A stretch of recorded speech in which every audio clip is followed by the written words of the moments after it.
தமிழகத்தில் சட்டமன்ற தேர்தல் நடைபெற உள்ளதால் 1000 ரூபாய் வழங்கக்கூடாதென தெரிவித்து எதிர்க்கட்சிகள் நீதிமன்றத்திற்கு செல்ல இருந்த நிலையில் 5000ஐ முதல்வர் ஸ்டாலின் வழங்கி சரித்திர சாதனையை படைத்துள்ளதாக திமுக எம்எல்ஏ லட்சுமணன் தெரிவித்துள்ளார்.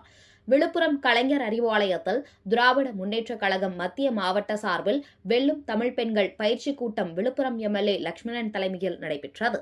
கூட்டத்தில் முதல்வர் ஸ்டாலின் வெல்லட்டும் பாடலுக்கு கட்சித் தொண்டர்கள் ஆரவாரம் செய்தனர்.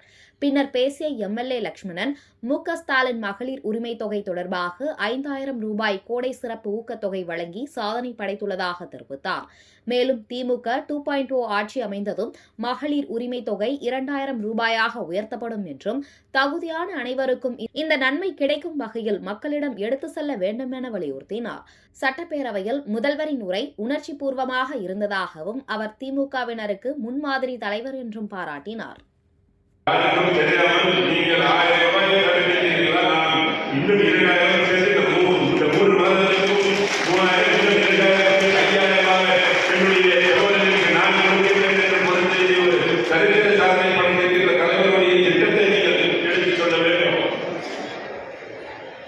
அதே மாதிரி திட்டங்கள் எல்லாம் கண்டிப்பாக